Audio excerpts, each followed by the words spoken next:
Hi everyone, मैं रोहन यादव आप सभी का एक बार फिर से अपने यूट्यूब चैनल पर स्वागत करता हूं। आज की जो हमारी ये क्लास होने वाली है समाज कार्य प्रश्न पत्र द्वितीय पर मैं बात करने वाला हूं आप लोगों से। और ये जो पेपर है दिसंबर 2012 का समाज कार्य का पेपर है। दिसंबर 2012 में दो पेपर हुए थे। समाज कार्य का एक सेकंड पेपर हुआ था, एक थर्ड पेपर भी हुआ था। थर्ड पेपर में कुल टोटल 75 क्वेश्चंस आए हुए थे और जो सेकंड पेपर था उसमें कुल 50 क्वेश्चंस आए हुए थे। तो मैं आप लोगों को बता दूं कि समाज कार्य में जो बच्चे एम्स मेडिकल सोशल वर्क की तैयारी कर रहे हैं उनके लिए ये इम्पोर्टेंट क्वेश्चंस है। और साथ ही साथ जो बच्चे यूजीसी नेट की तैयारी कर रहे हैं जिनका एग्ज़ाम मार्च 2023 में है उनके लिए भी ये प्रश्न बहुत ही इम्पोर्टेंट है।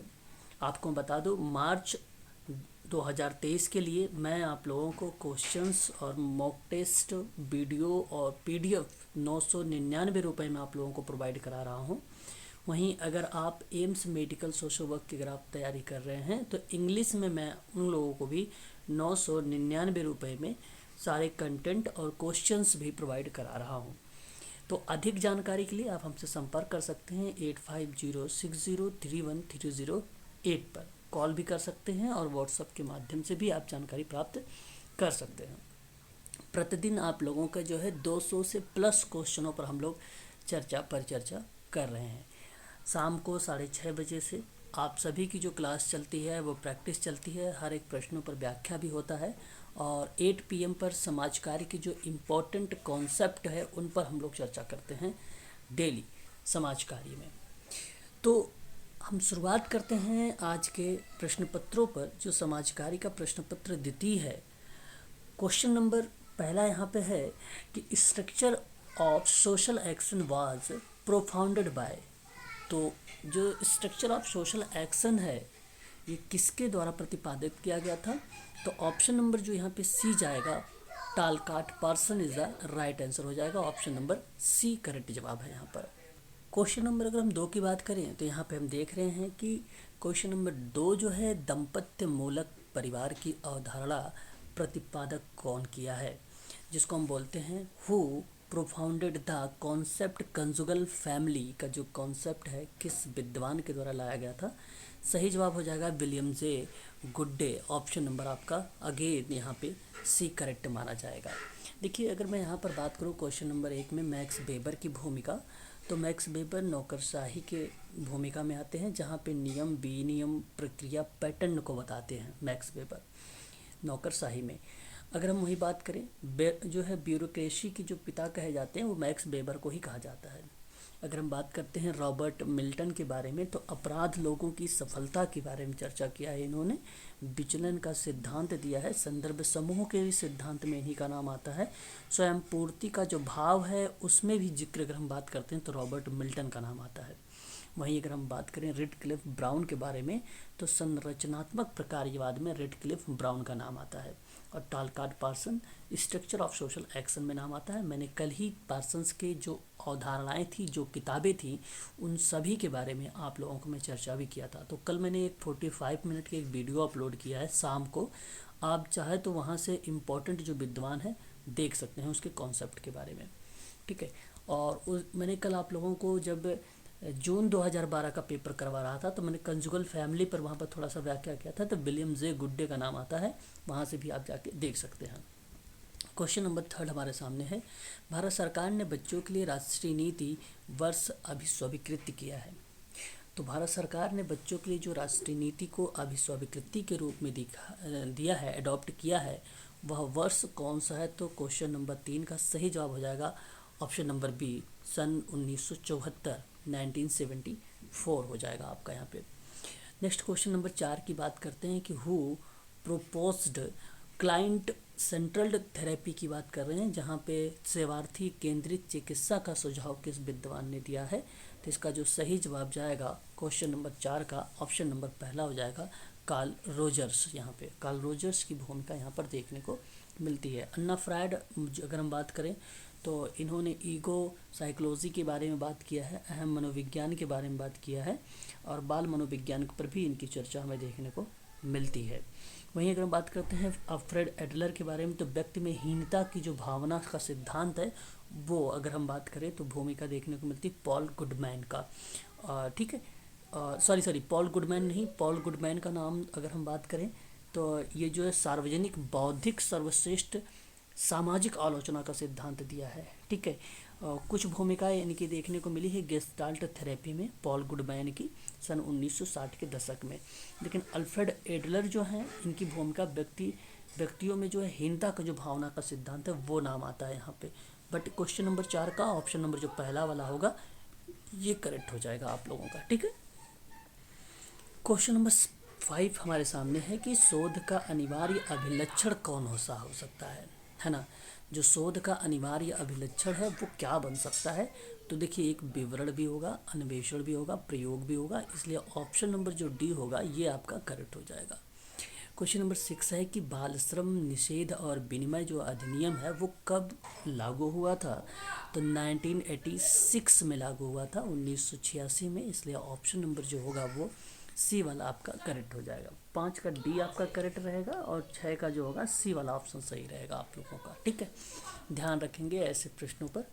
क्वेश्चन नंबर बात करेंगे हम लोग 7 के बारे में। लोक अदालत रेफर टू कर रहा है आपको, तो लोक अदालत किसे संदर्भित कर सकती है। लोक अदालत बेसिकली अगर हम बात करें तो ऑप्शन नंबर बी यहाँ पे करेक्ट हो जाएगा कि त्वरित न्याय के लिए न्यायालय का कार्यभार को कम करना ही लोक अदालत को संदर्भित करती है। ऑप्शन नंबर आपका बी करेक्ट हो जाएगा। बात करेंगे क्वेश्चन नंबर 8 के बारे में कि अमेरिका की चैरिटी ऑर्गेनाइजेशन सोसाइटी है COS है, इसकी स्थापना किस वर्ष हुई थी। तो अमेरिका की बात किया गया है, बहुत ही इंपॉर्टेंट सवाल है। इसका सही जवाब जो हो जाएगा ऑप्शन नंबर बी हो जाएगा 1877 में, 1877 में। बात करेंगे विमुक्त जो डिनोटिफाइड जनजाति है निम्नलिखित में से कौन सी है। तो ये बेसिकली विमुक्त जनजाति, मैंने अभी हाल ही में आप लोगों से क्वेश्चन भी करवाया था 9 का। सही जवाब जो हो जाएगा यहाँ पर ऑप्शन नंबर पहला करेक्ट हो जाएगा, पूर्व आपराधिक जनजातियाँ होती हैं इसमें। ठीक है, आगे बढ़ेंगे। क्वेश्चन नंबर 10 देखेंगे। पैटर्न ऑफ कल्चर के जो लेखक हैं वो कौन है। बहुत ही इंपॉर्टेंट किताब है ये, रूट बेनेडिक्ट का नाम आता है यहाँ पे। ये सही जवाब होगा ऑप्शन नंबर जो पहला होगा, पैटर्न ऑफ कल्चर। ठीक है, मैंने इनके बारे में आप लोगों को बताया भी, इनके कुछ थोड़े से जो नोट्स वगैरह हैं वो भी मैंने आप लोगों को प्रोवाइड कराया है। ठीक है ना। तो 1950 में अगर हम बात करें तो इनकी भूमिका देखने को थोड़ी सी हमें मिली थी पैटर्न ऑफ कल्चर में। वहीं अल्पोर्ट की बात करूँ तो इन्होंने पूर्वाग्रह की प्रकृति पर बात किया है। किम्बॉल एंग की अगर हम लोग बात करें तो समाज मनोविज्ञान की पुस्तक इन्होंने दिया है। और MN श्रीनिवासन के बारे में कल ही मैंने आप लोगों को क्लास में बताया है। आधुनिक भारत में सामाजिक परिवर्तन की बात ये करते हैं। ठीक है, MN श्रीनिवासन। केवल यहाँ पे करेक्ट जवाब जो हो जाएगा ऑप्शन नंबर पहला वाला करेक्ट हो जाएगा क्वेश्चन नंबर 10 का। ठीक है, याद रखेंगे आप सभी लोग। क्वेश्चन नंबर 11 की बात करेंगे। निम्नलिखित में से किस मामलों में माध्य माध्यिका तथा बहुलक का मान एक समान होता है। तो इसका जो सही जवाब हो जाएगा सामान्य वितरण में, इसलिए ऑप्शन नंबर आप यहाँ पर पहले का चुनाव करें। बात करेंगे क्वेश्चन नंबर 12 के बारे में कि पंचायत राज से संबंधित जो 73वां संविधान संशोधन था वो कब प्रभावित हुआ था। तो सन 1993 में हुआ था। इस चीज़ को आप सभी लोग ध्यान रखेंगे। क्वेश्चन नंबर 12 का ऑप्शन नंबर जो बी वाला है यहाँ पे करेक्ट हो जाएगा, बी वाला।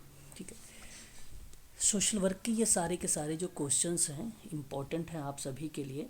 और यदि आप समाज कार्य में आने वाले टाइम में MP सेट की तैयारी कर रहे हैं, MP सेट मध्य प्रदेश का है, स्टेट लेवल की ये टेस्ट है ये, जिसका एग्ज़ाम बेसिकली 4 जून को होने वाला है। 4 जून 2023 को होने वाला। फॉर्म भरे जा रहे हैं आप लोगों के। इसकी ऑनलाइन क्लासेस चलाई जा रही है 11 मार्च से। वहीं हम बात करें MP सेट का जो सिलेबस है ये वो UGC का जो है सिलेबस से मैच करता है, टोटली मैच है। तो UGC का जो जून में बच्चे तैयारी करेंगे उनकी भी जो अगर मैं क्लासेस जो है 11 मार्च से ही चला रहा हूँ, तो यानी इन दोनों की क्लासेस होगी कॉम्बो रहेगी, तो कॉमन रहेगा क्योंकि दोनों के लिए इम्पोर्टेंट है। ये 11 मार्च को जो है स्टार्ट होगी।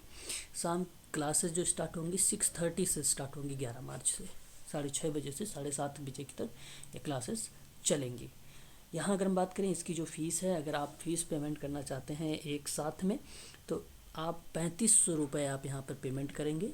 और यदि आप किस्तों में देना चाहते हैं तो 4000 रुपये 2-2 हज़ार रुपये करके आप जो है किस्तों में इसको पेमेंट कर सकते हैं। वहीं अगर आप UGC वाली क्लास की बात कर रहा हूँ मैं, जून का भी लेना चाहते हैं प्लस दिसंबर का भी लेना चाहते हैं तो उनके लिए अगर हम बात करें तो 5000 होगा, बट ये होगा किस्तों में 5,000। अगर एक साथ जमा करना चाहते हैं तो 4,000 में आप जमा करके दोनों क्लासेस ले सकते हैं। जून में भी एग्ज़ाम में बैठ सकते हैं और दिसंबर में भी आप लोग बैठ सकते हैं। ठीक है, आगे बढ़िए। क्वेश्चन नंबर 13 देखिए, कह रहा है कि बुद्धिलब्धि का निर्धारण के लिए किस परिसूत्र का प्रयोग हुआ था। क्वेश्चन नंबर 13 आपके सामने है।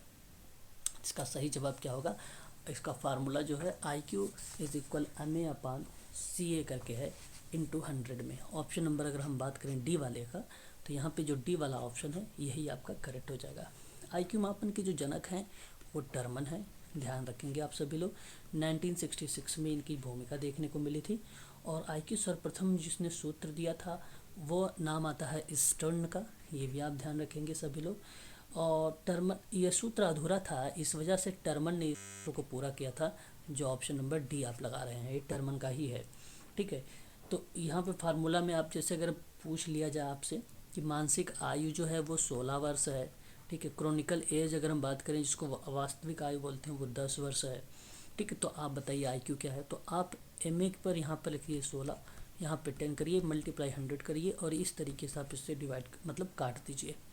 फिर मल्टीप्लाई कर दीजिए आप यहाँ पे 16 × 10 से, तो 160 हो जाएगा। तो ये IQ आ गया, ये IQ आ गया। ठीक है, तो इस तरीके से आप सभी को ध्यान रखना है। अब 160 है तो ये जाहिर सी बात है प्रतिभाशाली वाला बच्चा है। ठीक है, तो 90 से 109 के बीच में सामान्य होता है, 110 से 119 के बीच में श्रेष्ठ होता है, और 120 से लेकर 139 के बीच में उत्कृष्ट होता है, और 140+ अगर होता है तो प्रतिभाशाली बच्चा होता है। ये IQ का जो क्लासिफिकेशन है टर्मन के द्वारा दिया गया था। क्वेश्चन नंबर 14 की बात करेंगे। निम्नलिखित में से कौन सा अपराध से समाज की सुरक्षा को संदर्भित करता है। क्वेश्चन नंबर 14, तो सही जवाब इसका हो जाएगा समाज सुरक्षा, जिसको सोशल डिफेंस कहते हैं। नागरिकों की मूलभूत जो आवश्यकताएं होती हैं उन्हीं आवश्यकताओं की पूर्ति के लिए आवश्यक सामाजिक समर्थन देना सामाजिक कल्याण कहलाता है। और वहाँ पे जब प्रक्रियाएं बनती है तो बेसिकली सामाजिक सुरक्षा या सोशल डिफेंस को रिलेट करता है। जब अपराध से समाज की सुरक्षा की बात होती है तो वो आपका यहाँ पर बी बनेगा। सामाजिक सुरक्षा, सोशल सिक्योरिटी देखिए यहाँ पे लिखा हुआ है। तो सामाजिक सुरक्षा वो सुरक्षा है जो एक समाज व्यक्तियों और परिवार को स्वास्थ्य देखभाल और सुनिश्चित करने के लिए या आय सुरक्षा की गारंटी जो है देने के लिए प्रदान करता है। तो विशेष रूप से अगर हम बात करें तो वो सोशल सिक्योरिटी होता है। जैसे वृद्धा हो गया, बेरोजगारी हो गई, गरीबी हो गई, इत्यादि मामलों पर बात करता है ये। सामाजिक विकास की बात करते हैं तो बेसिकली ये सामाजिक प्रत्याशाएं जो होती हैं उनके अनुकूल व्यवहार करने की क्षमता को जब सीखने की बात होता है तो वो सोशल डेवलपमेंट की बात करता है। तो 14 का ऑप्शन नंबर जो बी है यही सही माना जाएगा, सोशल डिफेंस।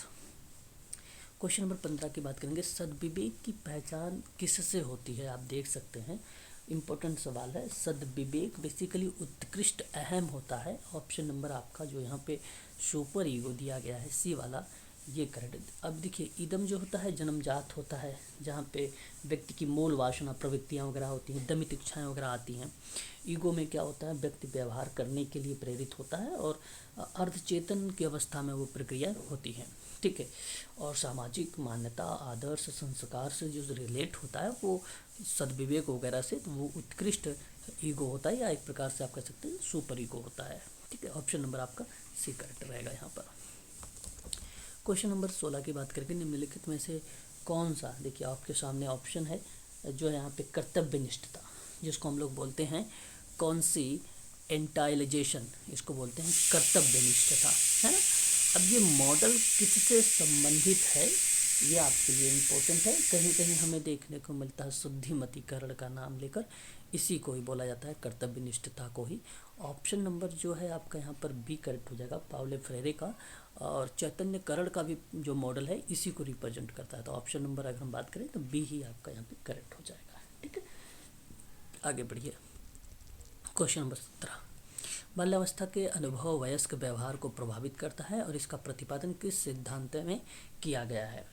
आपको अगर हम बात करें यहाँ पे तो मनोविश्लेषणात्मक जो सिद्धांत है 19वीं सदी में सिगमंड फ्रायड की जो भूमिका आया था, तो बाल्यावस्था के अनुभव में जो है वयस्क व्यवहार को प्रतिपादित करने में साइको एनालिटिकल जो थ्योरी है, ऑप्शन नंबर आपका बी वाला, ये आपका करेक्ट हो जाएगा। व्यवहार संशोधन के सिद्धांत में अगर हम बात करें बिहेवियर मॉडिफिकेशन में, तो BF स्किनर का नाम आता है। और अगर हम बात करते हैं एग्जिस्टेशनल में, जिसको हम लोग अस्तित्ववादी कहते हैं, ये बेसिकली शेरोन किरकेगार्ड का नाम आता है। और साथ ही साथ एक और विद्वान आते हैं, नित्सय महोदय भी इन्हीं में आते हैं, ठीक है, शेरोन किरकेगार्ड के साथ साथ, ठीक है। और बात बचा यहाँ पर बचा कि पर्सन क्लाइंट थ्योरी 1940 में कार्ल रोजर्स का नाम आता है, ठीक है। यह बात आप लोगों को ध्यान रखना। तो सही जवाब ऑप्शन नंबर यहाँ पर जो हो जाएगा वो बी वाला करेक्ट हो जाएगा। क्वेश्चन नंबर 18 की बात करेंगे। गांधी जी का जो संबंध है वो किसने से था, मतलब किन किन शब्दों से था गांधी जी का जो संबंध था। तो एक तो नासिकता था, इससे संबंध था उनका, फिर अहिंसा से संबंध था उनका, और एक सत्य पर था। तो मैं आपसे कहूँगा कि जहाँ पे पहला दूसरा तीसरा मिल जाएगा उसी को आप सही कर दीजिएगा। तो आप देखिए, सॉरी, दूसरा पहला दूसरा चौथा, तो ऑप्शन नंबर अगर हम देखेंगे तो ये सी वाले ऑप्शन में मैच हो रहा है, इसलिए आपका यहाँ पे सी वाला करेक्ट हो जाएगा। भारतीय संविधान की किस धारा के अंतर्गत अस्पृश्यता के चलन को समाप्त कर दिया गया था। तो अस्पृश्यता का जो चलन को समाप्त किया गया तो आर्टिकल नंबर 17 से किया गया था। ये आपके लिए सही हो जाएगा। क्वेश्चन नंबर 20 की बात करेंगे। निम्नलिखित में से कौन सा प्रायोगिक अभिकल्प का सिद्धांत नहीं है। तो मैं आपसे बताऊंगा कि यहाँ जो सार्वभौमिकीकरण का सिद्धांत है, प्रिंसिपल ऑफ यूनिवर्सलाइजेशन का, ये प्रायोगिक अभिकल्प का नहीं है। बाकी अगर हम बात करें यहाँ पे प्रिंसिपल ऑफ जो है रिप्लिकेशन के बारे में, जिसको पुनरावृत्ति या रिपीटेशन शब्द आता है, ये भी है आपका। और यादृच्छिक, जिसको रैंडम बोलते हैं, ये भी है आपका। स्थानीय नियंत्रण, लोकल कंट्रोल की बात करें तो ये भी है आपका। लेकिन जो ऑप्शन नंबर यहाँ पर बी वाला है ये आपका नहीं है, इसलिए ये करेक्ट रहेगा। क्वेश्चन नंबर 21 देखेंगे। निम्नलिखित में से कौन सा लाभ जो है ESI के अंतर्गत नहीं आता है।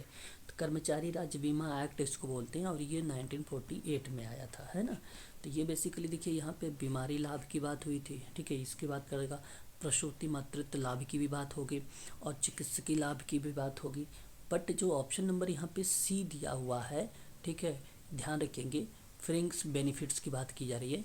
जो अनुवांशिकी लाभ है ये नहीं होगा, इसलिए ऑप्शन नंबर जो आपका यहाँ पे सी रहेगा ये करेक्ट रहेगा, ठीक है। सामाजिक सुरक्षा का पहला बड़ा कानून, सामाजिक सुरक्षा का सबसे पहला और बड़ा कानून कौन सा था, ध्यान रखेंगे आप सभी लोग, ESI था। क्वेश्चन नंबर 22 की बात करेंगे। समस्या समाधान मॉडल का सुविख्यात विशेषज्ञ कौन से रहे हैं। तो आपको पता होना चाहिए, H पार्लियामेंट होना चाहिए। ऑप्शन नंबर आपका यहाँ पर जो है बी वाला करेक्ट हो जाएगा, ठीक है। ध्यान रखें कि ये सारे प्रश्न जो हैं UGC के लिए, एम्स मेडिकल सोशल वर्क के लिए, MP सेट के लिए, और असिस्टेंट प्रोफेसर जो सोशोलॉजी का अभी अलाइड किया गया है सब्जेक्ट MP में, आप लोगों से वहाँ पर भी पूछे जा सकते हैं। आपको एक चीज़ बता दूं यहाँ पे कि अगर आप असिस्टेंट प्रोफेसर सोशोलॉजी MPPSC जो करवा रही है, जिसका फॉर्म 12 अप्रैल 2023 से भरा जाना है, वहाँ सोशल वर्क को अलाइड कर दिया गया है, यानी सोशल वर्क भी इस फॉर्म को भरेंगे। 80 सीटें हैं वहाँ पे, वैकेंसी निकाली जा रही है। और मैं आपको बताऊँ, इसकी ऑनलाइन क्लासेस जो मैं स्टार्ट कर रहा हूँ, नया बैच, वो भी 11 मार्च से ही स्टार्ट होगा, और वो होगा शाम को 8 बजे से। शाम को 8 बजे से क्लासेस स्टार्ट हो जाएंगी इसकी। और यूनिट नंबर 1 से मैं आप लोगों से यहाँ पे चर्चा करना स्टार्ट कर दूंगा। तो अगर आप अभी से पढ़ना शुरू करेंगे 11 मार्च से ही, तब जाके आपका यहाँ पे क्रैक हो पाएगा। तो याद रखिएगा आप सभी लोग यहाँ पे, अगर आपको एग्ज़ाम को क्रैक करना है तो आप अभी 11 मार्च से ही पढ़ना शुरू कर दीजिए आप लोग, ठीक है, असिस्टेंट प्रोफेसर सोशोलॉजी की। और ये आपको बता दूँ, इसकी जो फीस रखी गई है असिस्टेंट प्रोफेसर सोशोलॉजी की, 5,000 रुपये इसकी फ़ीस रखी गई है। किस्तों में आप यहाँ पे 2500 रुपये करके जमा कर सकते हैं। और अगर आप एक साथ इसको जमा करना चाहेंगे तो आपको 1,000 रुपये का छूट मिलेगा। वहाँ पर आप जो है 4,000 रुपये में पेमेंट करके इस क्लास को अटेंड कर सकते हैं। ध्यान रखिएगा, MPPSC का 80 सीटों पर जो वैकेंसी आ रही है, और इसको भरने के लिए आपको जो मार्च का एग्ज़ाम है ये क्रैक करना पड़ेगा। और ये क्रैक तब होगा जब आप समाज कार्य के ज़्यादा से ज़्यादा प्रश्नों से और उसके इजी कॉन्सेप्ट से रूबरू हो जाएंगे। इसीलिए मैं 999 रुपये में आप लोगों को जो है मेन चीज़ों पर चर्चा कर रहा हूँ। इस समय क्लासेस प्रोवाइड करा रहा हूँ, PDF भी दे रहा हूँ, वीडियो का लिंक भी दे रहा हूँ। इस समय आप लोगों को क्लासेस पर डे लेना चाहिए, क्लासेस को छोड़ना नहीं चाहिए। इस समय बहुत ही इंपॉर्टेंट क्लासेस चलती हैं पर डे शाम को, ठीक है, जो पेपर में आप लोगों को अवश्य वो क्वेश्चन से देखने को मिलेंगे। बात करेंगे क्वेश्चन नंबर 23 के बारे में। समुदाय संगठन प्रक्रिया के निम्नलिखित चरणों या पक्षों का सही क्रम आपको बताना है, यहाँ पे सीक्वेंस बताना है। ये बेसिकली कम्युनिटी ऑर्गेनाइजेशन का जो प्रोसेस होता है, लागू होता है, उसके बारे में आप लोगों से चर्चा करनी है।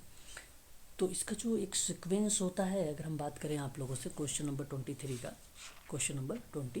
का, तो पहले नंबर पे आपका अन्वेषणात्मक चरण आता है, ठीक है, पहले नंबर पर ये आता है। और उसके बाद अगर हम बात करें तो नंबर 2 पे संगठनात्मक चरण आता है। और उसके बाद अगर हम बात करें नंबर 3 पे, तो आपका विवेचनात्मक चरण आता है, ठीक है। और नंबर 3 पर ही आता है। और नंबर 4 पे जो होता है क्रियात्मक आता है, यानी एक प्रकार से अगर हम बात करें एक्शन क्रिया आती है। तो सही जवाब जो जाएगा ऑप्शन नंबर यहाँ पर देखिए बी वाला करेक्ट जवाब हो जाएगा, ठीक है। इम्पोर्टेंट क्वेश्चन है सारे के सारे, इसको आप सभी लोगों को जो है ध्यान रखना पड़ेगा ऐसे प्रश्नों को, और इम्पोर्टेंट सवाल है ये, ध्यान रखेंगे। क्वेश्चन नंबर 24 के बारे में बात करेंगे। घोर जो है घोर विपदा के बाद उत्पन्न स्थितियों को सही अनुक्रम में बताइए आपको, ठीक है। तो इम्पोर्टेंट क्वेश्चन है ये भी। अगर मैं बात करूँ तो सबसे पहले अगर हम बात करें तो यहाँ पे बचाव वाली प्रक्रिया आती है, उसके बाद पीड़ा शमन की आती है, फिर उसके बाद पुनर्स्थापन की आती है, लास्ट में जो है पुनर्वास होता है। तो इसका सही जवाब जो हो जाएगा वो ऑप्शन नंबर ए वाला करेक्ट चला जाएगा। यहाँ पर ध्यान रखेंगे ये प्रश्न को। ये आपदा प्रबंधन से है, और आपदा प्रबंधन का आज यूनिट नंबर 10 का मुख्य बिंदु हैं उस पर हम लोग चर्चा करने वाले हैं आज शाम को 8 बजे। शोध प्रक्रिया के निम्नलिखित चरणों को जो है तार्किक क्रम में व्यवस्थित करना है। आपको तर्क के आधार पे क्वेश्चन नंबर 25 को सॉल्व करना है। अच्छा सवाल है 25 का। यहाँ पे अगर मैं आपको बात करूँ तो जो पहला स्टेप इसका बनने वाला है वो उद्देश्यों की स्थापना में बनेगा। तो इसलिए पहला नंबर आपका जो आएगा 2 आएगा। तो यहाँ पर देखेंगे ऑप्शन नंबर ए में दिया गया है। फिर नंबर 1 पे उसके बाद आ जाता है यहाँ पे उद्देश्यों की स्थापना। फिर नंबर 2 पे आ जाएगा आंकड़ा का संग्रह करना, है ना। यहाँ पे जो आंकड़ा दिया गया है ये दूसरे नंबर पे आ जाएगा। फिर उसके बाद ये आंकड़ों का विश्लेषण हो जाएगा। लास्ट में हम लोग रिपोर्ट को लिखित करते हैं, इसलिए आपका तीसरे नंबर अंत में आ जाएगा। ऑप्शन नंबर जो पहला वाला है यही करेक्ट चला जाएगा। आप इधर देख सकते हैं इंग्लिश में भी है, ठीक है। सेटिंग ऑफ ऑब्जेक्टिव हो जाएगा, फिर उसके बाद डेटा कलेक्शन हो जाएगा, डेटा एनालिसिस हो जाएगा, और लास्ट में रिपोर्ट राइटिंग हो जाएगी, ठीक है। प्रश्न हिंदी इंग्लिश दोनों के हैं, आप लोग देख सकते हैं यहाँ पे दोनों में भी। क्वेश्चन नंबर 26 देख सकते हैं। कार्यक्रम निरूपण में सन्निहित इन चरणों को तार्किक क्रम में व्यवस्थित करना है। आपको क्वेश्चन नंबर 26 हमारे सामने है, ठीक है। तो प्रोग्राम जो फार्मूलेशन होता है उसको किस तरीके से आप इवेलुएट करने का प्रयास करेंगे, तो मैं आपसे बताना चाहूँगा यहाँ पे कि सबसे पहले जो सेटिंग द गोल होगा आपका ये पहले नंबर पे आएगा। और उसके बाद अगर हम लोग बात करते हैं तो उसके बाद आता है स्पेसिफिक द ऑब्जेक्टिव, यानी नंबर 3 पॉइंट पर आ जाएगा। उसके बाद आपकी जो प्रक्रिया बनेगी डेवलपिंग एक्टिविटी, यानी क्रियाकलाप को विकसित करना, यह आपका दूसरा नंबर पे बन जाएगा। लास्ट में जो प्रक्रियाएं आपकी आने वाली हैं वो आइडेंटिफाई द, अगर हम बात करें इंडिकेटर्स, सूचकांक को जो होंगे उसको समायोजित किया जाएगा। ये आपका लास्ट वाली प्रक्रिया बनेगी। इसलिए ध्यान रखिएगा ऑप्शन नंबर जो बी गया है आपका यहाँ पर वो आपका करेक्ट हो जाएगा, ठीक है। क्वेश्चन नंबर 27 की बात करेंगे। आंकड़ा विश्लेषण के निम्नलिखित चरणों को सही क्रम में आपको दर्शाना है ना। क्वेश्चन नंबर 27 है। तो मैं आपसे कहूँगा यहाँ पे कि जो करेक्ट जवाब होने वाला है, पहले नंबर पे यहाँ पे हम बात करें तो एडिटिंग आएगा आपका, ठीक है। क्या आ जाएगा आपका यहाँ पे एडिटिंग आ जाएगा। और उसके बाद अगर हम लोग बात करें तो आपका कोडिंग आ जाएगा, यानी 3rd नंबर का आएगा। फिर उसके बाद आएगा आपका क्लासिफिकेशन, यानी पहले नंबर का। फिर आपका आएगा टेबुलेशन, यानी आपका दूसरे नंबर का। तो ये आंकड़ा जब आपने जब विश्लेषित करते हैं, जब आंकड़े को आप लोग विश्लेषित करते हैं तो उस समय का ये चरण है, और यही आपका करेक्ट है। 4 3 1 2 4 3 1 2 ऑप्शन नंबर जो सी है ये करेक्ट हो जाएगा आपका। क्वेश्चन नंबर 28 आपके सामने है। अभिकथन और कारण को लेकर है। अभिकथन आपसे कह रहा है कि अंतःवैयक्तिक संबंध केस वर्क प्रक्रिया के माध्यम से लोगों की समस्याओं का समाधान करने में सक्षम होता है, और ये बात आपको पता होना चाहिए, और ये सत्यवाद भी है। वहीं अगर हम बात करें, व्यावसायिक संबंध स्थापित करना लोगों की समस्याओं का समाधान करने में सहायक भी होता है, ये भी सत्य है और ये सही तरीके से व्याख्या कर रहा है। इसलिए मैं कहूँगा कि 28 का जो सही जवाब होगा वो ऑप्शन नंबर सी चला जाएगा। इस ऐसे प्रश्नों को आप लोगों को ध्यान रखना है, करेक्ट करना है। ये प्रश्न तब करेक्ट होते हैं जब इसकी बराबर प्रैक्टिस होती रहती है। ठीक है, व्याख्या है कि नहीं व्याख्या है, दोनों, यही सबसे बड़ी चीज़। यहाँ पे दो ही ऑप्शन होते हैं, एक तो व्याख्या करता है, एक तो व्याख्या नहीं करता है। इन्हीं दोनों चीज़ों को आपको समझना है। व्याख्या तब होती है जब आर उसकी सही तरीके से परिभाषा कर देता है ए वाले ऑप्शन को। बात करेंगे क्वेश्चन नंबर 29 के बारे में। धारणीय विकास संसाधनों का उपयोग करने की ऐसी रीति है जिसमें पर्यावरण का परिरक्षण करते हुए मनुष्य की आवश्यकताओं की पूर्ति की जाती है। तो मैं आपसे कहूँगा कि जो 29 है ये भी स्टेटमेंट आपका सही माना जाएगा। अब बात करते हैं कि यह वर्तमान के साथ भविष्य की आवश्यकताओं की पूर्ति करता है। ये बात देखिए, सस्टेनेबल डेवलपमेंट, भाई जाहिर सी बात है 2015 से लेकर 2030 तक चला है, जाहिर सी बात है भविष्य की पूर्ति करेगा, तो इसलिए सत्य तो होगा।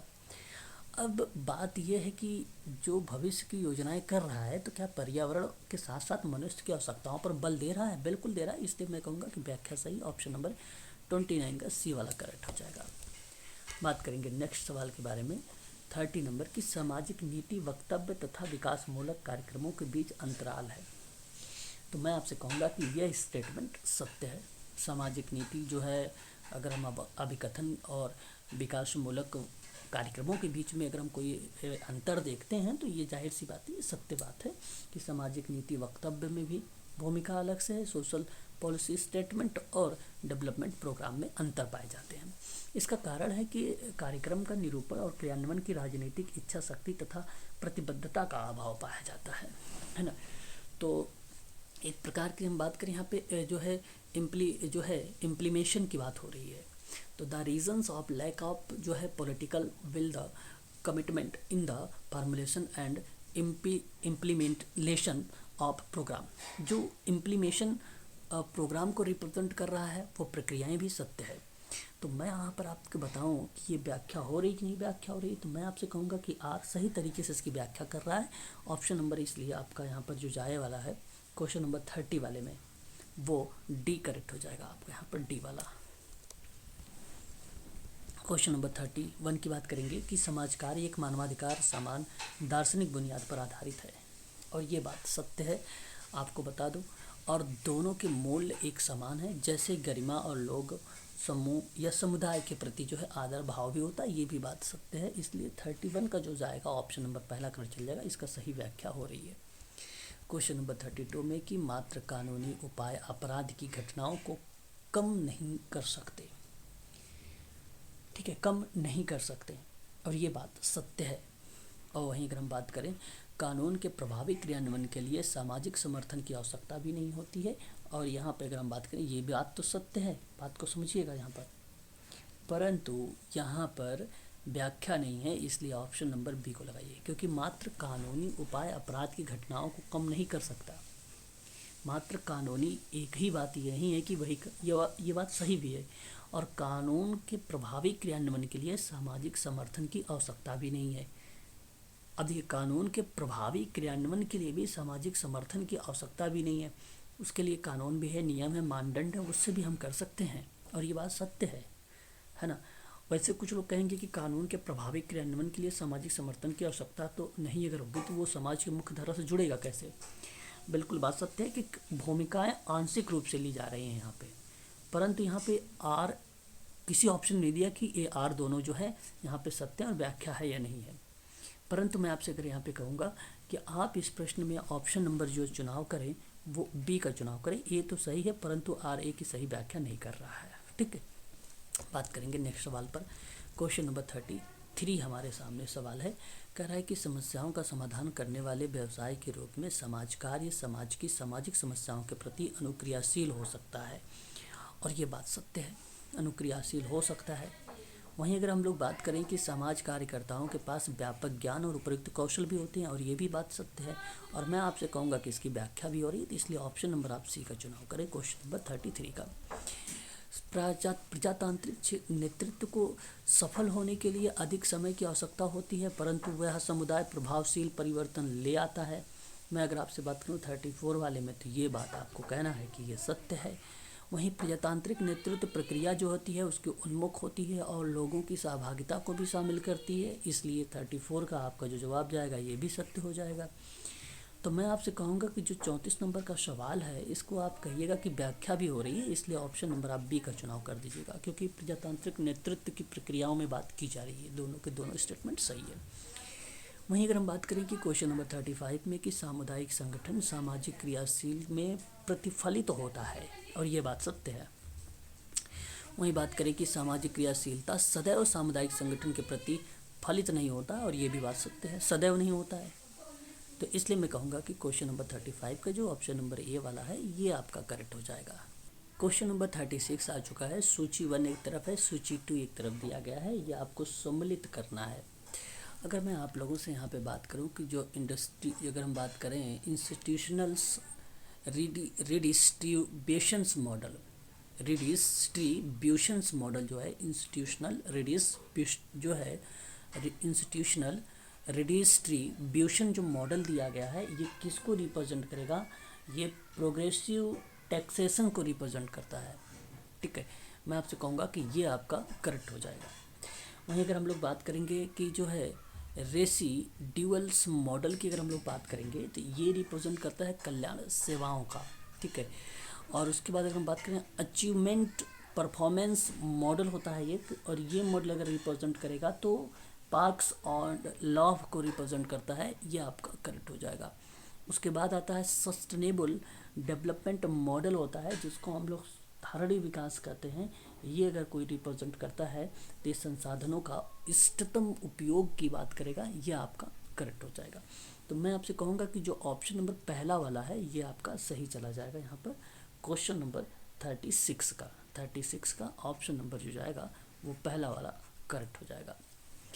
वहीं अगर हम बात करते हैं क्वेश्चन नंबर नेक्स्ट पर 37 के बारे में, तो एक तरफ बाल न्याय अधिनियम है जिसको जुवेनाइल जस्टिस एक्ट आप लोग बोलते हैं, और ये रिप्रेजेंट करेगा आपका 1986 को। ठीक है, वहीं अगर हम लोग बात करते हैं अस्पृश्यता अपराध अधिनियम, ये रिप्रेजेंट करेगा आपका 1955 को। दहेज निषेध एक अधिनियम होता है, ये रिप्रेजेंट करेगा 1961 को। और कारखाना एक एक्ट होता है, ये रिप्रेजेंट करेगा 1948 को। तो यहाँ पे सही जवाब जो जाएगा वो ऑप्शन नंबर आपका बी वाला चला जाएगा, इसलिए आप ध्यान रखेंगे। ये प्रश्न भी आप सबके लिए इम्पोर्टेंट है सोशल वर्क यूजीसी के लिए। वहीं अगर हम बात करते हैं क्वेश्चन नंबर 38 के बारे में, आपको सूची 1 और सूची 2 दिया गया है। भ्रष्टाचार निरोध एक अधिनियम है और यह अधिनियम रिप्रेजेंट करेगा आपका अन्ना हजारे को। नर्मदा बचाओ आंदोलन की अगर हम लोग बात करेंगे तो ये रिप्रेजेंट करेंगे मेघा पाटेकर को। चिपको आंदोलन की अगर हम लोग बात करेंगे तो ये सुंदरलाल बहुगुणा को रिप्रेजेंट करेंगे। सूचना प्राप्ति का अधिकार की बात होगी तो ये अरुंधति रॉय का नाम रिप्रेजेंट करेगा, इसलिए ऑप्शन नंबर जो जाएगा इसका पहला वाला करेक्ट हो जाएगा। वहीं अगर हम लोग बात करेंगे नेक्स्ट सवाल में क्वेश्चन नंबर 39 के बारे में, पेंथोस एक ऐसा शब्द है, पेंथोस हो गया, लोगोस हो गया, बर्नआउट हो गया, डिफ्यूज मैकेनिज्म हो गए, ये वर्ड्स आप लोग ध्यान रखेंगे, पेपर में बहुत इंपॉर्टेंट ये वर्ड है। पेंथोस जो होता है वो संवेगात्मक अपील होती है। ठीक है, और जो लोगोस शब्द होता है ये बेसिकली बोलने वालों की दलील का तर्क होता है ये, और जो बर्न आउट होता है ये बेसिकली कार्य का निष्क्रियता होती है, ये आपका करेक्ट हो जाएगा। और जो डिफ्यूज मैग्नेटिज्म होता है वो हताशा के विरुद्ध प्रतिक्रिया हो जाएगी। ठीक है, तो इस हिसाब से अगर देखा जाए तो इसका जो सही जवाब जाएगा ऑप्शन नंबर आपका यहाँ पर बी वाला करेक्ट हो जाएगा। 2 4 1 3। बात करेंगे नेक्स्ट सवाल के बारे में। कह रहा है आपके सामने 40 नंबर का सवाल है। सूची 1 एक तरफ है, सूची 2 एक तरफ है। राष्ट्रीय युवा दिवस की अगर मैं आप लोगों से बात करूँ, ये आपको पता होना चाहिए। राष्ट्रीय युवा दिवस जो है 12 जनवरी को मनाया जाता है। अंतर्राष्ट्रीय महिला दिवस की अगर हम लोग बात करते हैं तो ये आपका 8 मार्च को मनाया जाता है। अंतर्राष्ट्रीय शिक्षक दिवस की अगर हम लोग बात करते हैं, यह आपका अंतर्राष्ट्रीय शिक्षक दिवस यह आपका 5 अक्टूबर को। राष्ट्रीय तो आपको मालूम होगा 5 सितंबर, और विश्व पर्यावरण दिवस तो आपको पता होगा 6 जून नहीं 5 का है, बट यहाँ पर आप 6 जून को लगा सकते हैं। सही जवाब जो जाएगा आपका ऑप्शन नंबर सी चला जाएगा करेक्ट जवाब। क्वेश्चन नंबर 41 हमारे सामने आ गया कि मजदूर संघ एक अधिनियम है, द ट्रेड यूनियन एक्ट है, इसके नाम से हम लोग जानते हैं। इसका जो जवाब जाएगा, सही जवाब जाएगा 1926 का करेक्ट हो जाएगा यहाँ पर। जिसको बोलते हैं माइन एक्ट बोलते हैं, यह आपका रिप्रेजेंट करेगा 1952 को। जो है ग्रेचुइटी भुगतान एक अधिनियम होता है, ये आपका 1972 को जाएगा। न्यूनतम मजदूरी अधिनियम जो जाएगा 1948 को जाएगा। ठीक है, यहाँ जो करेक्ट जवाब जाएगा ऑप्शन नंबर पहला ही करेक्ट हो जाएगा। आगे बढ़ेंगे, नेक्स्ट सवाल देखेंगे। लिसनिंग का मतलब होता है सुनना, है ना। लिसनिंग जो शब्द है ये रिप्रेजेंट करेगा आपका उपलब्ध को लेकर, है ना, फैसिलिटीज़ को लेकर रिप्रेजेंट करता है, ये आपका इससे चला जाएगा। वहीं अगर हम बात करते हैं पुनर्आश्वासन के बारे में, जो पुनर्आश्वासन है ये किसको रिप्रेजेंट करेगा, यह आपका डायरेक्टिंग मतलब निर्देश होता है, निर्देशन को रिप्रेजेंट करेगा। और जड़त्व की अगर हम लोग बात करते हैं तो ये रिप्रेजेंट करेगा आपका प्रतिरोध को। ठीक है, और उसके बाद आपका बिना संपादन की बात करें अगर हम लोग, जिसको हम लोग नॉन एडिटिंग बोलेंगे, और ये रिप्रेजेंट करेगा फ्री एसोसिएशन को, और ये सिगमंड फ्रायड का शब्द है। ठीक है, और आपका लिस्टिंग इससे हो जाएगा। तो यहाँ पे करेक्ट जो जवाब जाएगा ऑप्शन नंबर बी वाला सही हो जाएगा आपका यहाँ पर। क्वेश्चन नंबर 43, अच्छा सवाल है। सुमिलित सूची 1 से सूची 2 को मिलाना है ना। तो एक हाइड्रोफोबिया है। हाइड्रोफोबिया जो होता है वो जल से रिलेट करता है ना। हाइड्रोफोबिया किसको रिप्रेजेंट करेगा, हाइड्रोफोबिया वो जल को रिप्रेजेंट करेगा, है ना, ध्यान रखेंगे आप सभी लोग। और उसके बाद अगर हम बात करें निक्टोफोबिया के बारे में, ठीक है, निक्टोफोबिया, हाइड्रोफोबिया बिल्कुल, हाइड्रोफोबिया जो फियर ऑफ वाटर हो जाएगा। निक्टोफोबिया की अगर हम लोग बात करेंगे, निक्टोफोबिया के बारे में बात करेंगे, तो ये निक्टोफोबिया जो होता है आपका आग से भय की बात करेगा। निक्टो अंधेरा से होता है, आग से नहीं होता है। निक्टो जो होगा वो अंधेरे से होगा। और जो एक्रोफोबिया होता है वो ऊंचाई से होगा। और जो पायरोफोबिया होता है वो बेसिकली आग से होगा। यहाँ जो करेक्ट जवाब हो जाएगा वो ऑप्शन नंबर अगर हम बात करें तो डी वाला करेक्ट चला जाएगा, डी वाला। ठीक है, निम्नलिखित में फिर आपको सूचित करना है। सूची एक तरफ 1 है, सूची 2 एक तरफ दिया है। समानता के अगर हम लोग अधिकार की बात करेंगे, समानता के अगर अधिकार की बात हम लोग करेंगे तो धारा 14 आती है। निःशुल्क कानूनी की अगर हम लोग बात करेंगे तो ये धारा 21 आती है। मौलिक कर्तव्य की बात अगर हम लोग करते हैं तो धारा 51 का ए आता है। कमज़ोर वर्गों के कल्याण की बात करते हैं तो धारा 46 आता है। इसलिए ऑप्शन नंबर आपका पहला करेक्ट हो जाएगा। यहाँ पर बात करेंगे विरेचन। कैथोरसिस क्या होता है, कैथोरसिस क्या होता है, बेसिकली किसी अन्य व्यक्ति की अपनी समस्याओं को बताकर तनाव को कम करना नहीं। हर व्यक्ति को अपनी समस्याओं को बताकर तनाव को कम करना नहीं। अपनी समस्याएं किसी को बताने का प्रयास नहीं करना, ये भी नहीं। विरेचन केवल व्यावसायिक व्यक्तियों को अपनी समस्याएं बताकर तनाव को कम करता है। ध्यान रखिए, कभी कभी केवल वाला जो शब्द होता है प्रश्न के आधार पर बताया जाता है, क्या बताता है यहाँ पे सही। तो जो ऑप्शन यहाँ पर जा रहा है, ध्यान रखेंगे, ऑप्शन नंबर जो डी जा रहा है आपका, यही आपका करेक्ट हो जाएगा, ये डी वाला ऑप्शन। ठीक है, ये डी वाला ऑप्शन आपका करेक्ट हो जाएगा। ठीक है, ध्यान रखेंगे। ठीक है, यहाँ केवल जो है इसने वंश को रिप्रेजेंट किया, ना कि वर्ल्ड को रिप्रेजेंट किया है। ठीक है, आप एक प्रकार से व्यक्तियों को अपनी समस्याओं को बताकर कम करने की बात हो रही है, तो इसलिए मैं कहूँगा कि क्वेश्चन नंबर 45 का जो होगा वो डी वाला सही हो जाएगा। यहाँ देखेंगे आप गद्यांश आपके सामने है। आपको अगर आप गद्यांश पढ़ना है तो मैंने एक ट्रिक बताया है कि पहले प्रश्न को पढ़ो, फिर उसके बाद ऑप्शन को पढ़ो, है ना, फिर आप जाके उसका जवाब देने का प्रयास करो। ठीक है, तो मैं आप लोगों को जो ट्रिक बताया उस ट्रिक को भी आप फॉलो कर सकते हैं कॉमन सेंस का यूज करके। तो क्वेश्चन नंबर जो 46 है, इसका जो सही जवाब जाने वाला है वो क्या होगा। ठीक है, अब अगर आप गद्यांश पढ़ेंगे तो आपको ये चीज़ें समझ में आएगी। जैसे सामाजिक न्याय का समग्र केंद्र सार्वभौमिक है, परंतु समाज कार्य व्यवसाय की प्राथमिकताएं डैश के अनुसार बदल जाती है। तो देश के अनुसार यहाँ पे अगर हम बात करें तो बदल जाएगी, काल के अनुसार भी बदल जाएगा आपका, और सांस्कृतिक और ऐतिहासिक सामाजिक आर्थिक स्थिति के आधार पर भी होगा। और यहाँ पे सामाजिक सांस्कृतिक ऐतिहासिक जो नेगेटिव शब्द है इसको आप हटा दीजिए। तो पहला दूसरा चौथा अब जिस ऑप्शन में होगा वो इस ऑप्शन को आप करेक्ट कर लीजिएगा। ऑप्शन नंबर डी में दिया गया है, इसलिए ऑप्शन नंबर डी आपका करेक्ट हो जाएगा। क्वेश्चन नंबर बात करेंगे 47 में कि गद्यांश के अनुसार समाज कार्य के सूक्ष्म स्तरीय हस्तक्षेप कौन से हो सकते हैं। 47 में नंबर पे सवाल है आपका ये।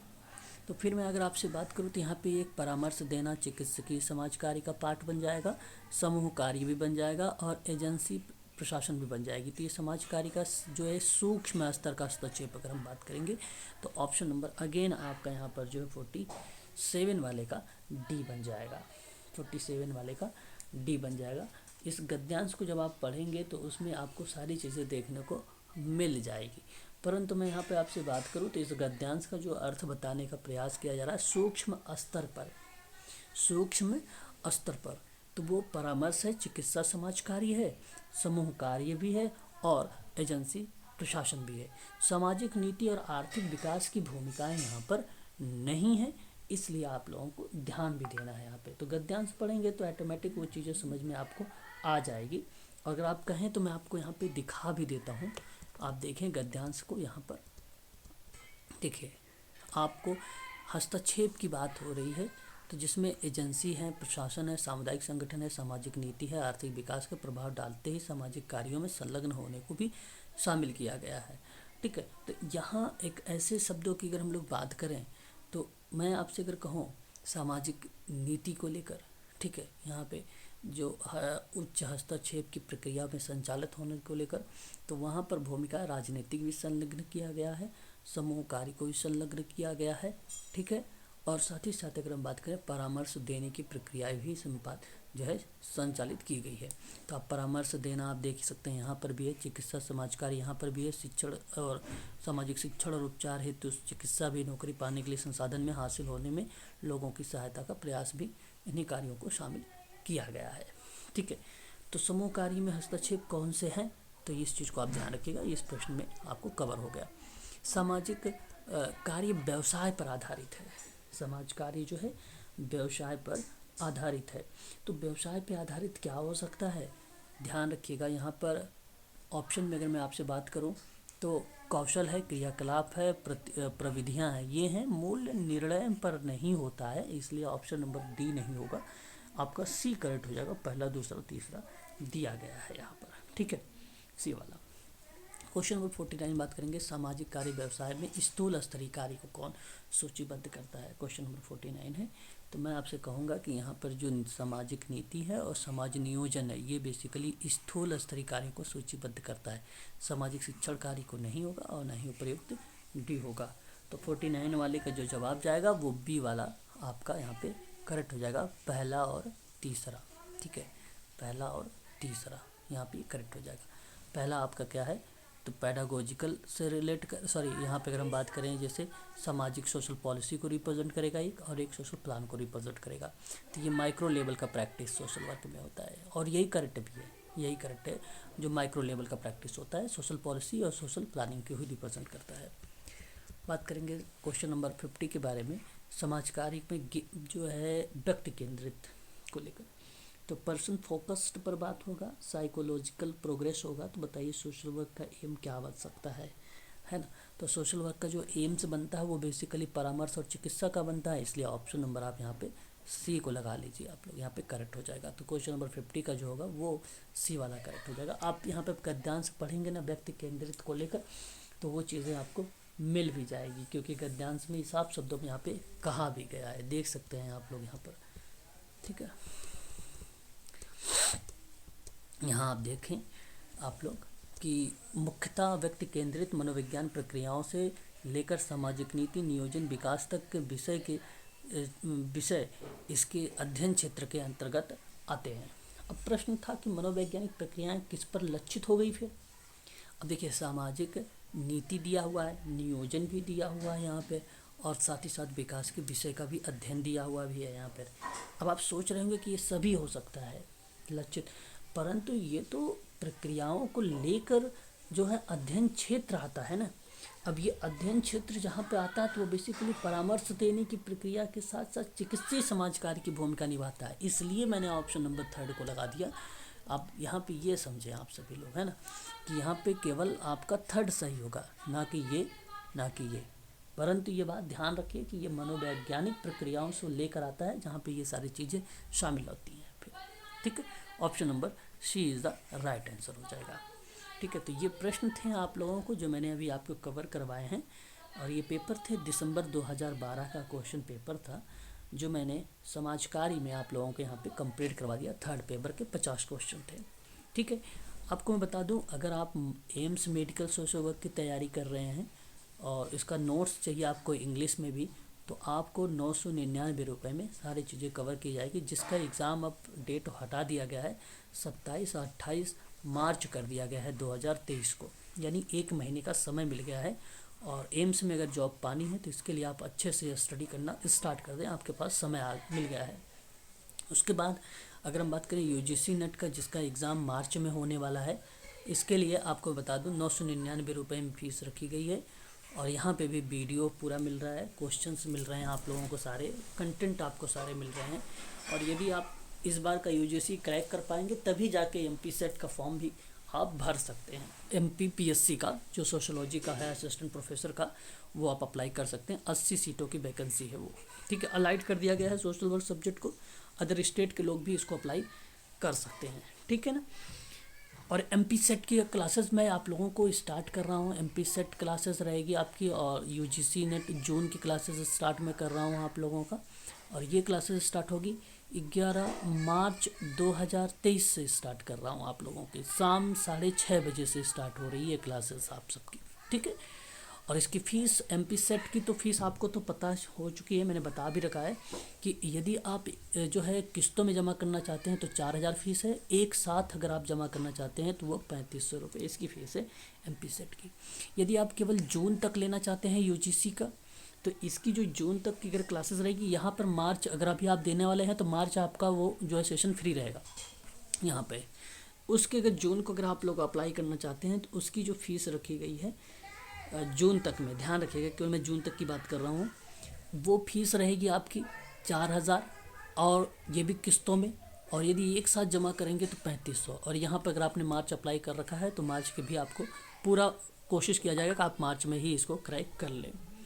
यदि आप यहाँ पर जो है जून यूजीसी में प्लस दिसंबर का भी लेना चाहते हैं तो इसकी जो फ़ीस होगी 5000 फ़ीस रखी गई है। किस्तों में जो है आपकी 2500 होगी, एक साथ जमा होगी तो वो 4000 रुपये की फ़ीस होगी ये यूजीसी की। ठीक है, वहीं अगर हम बात करते हैं 11 मार्च से 8 बजे से जो क्लास चलने वाली है वो असिस्टेंट प्रोफेसर की है, सोशोलॉजी की। सोशोलॉजी का सिलेबस के आधार पर आपको कवर किया जाएगा। समाज कार्य अलाइड बनाया गया है, इसलिए समाज कार्य का कुछ कॉन्सेप्ट को रिलेट करते हुए आपको पढ़ाया जाएगा।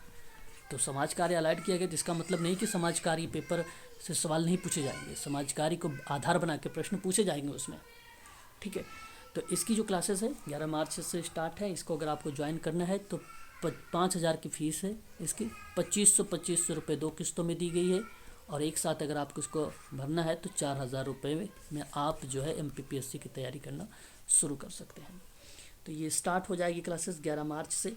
और अधिक अगर आपको जानकारी चाहिए तो आप 8506031308 पे आप मुझे कॉल भी कर सकते हैं और व्हाट्सअप भी कर सकते हैं।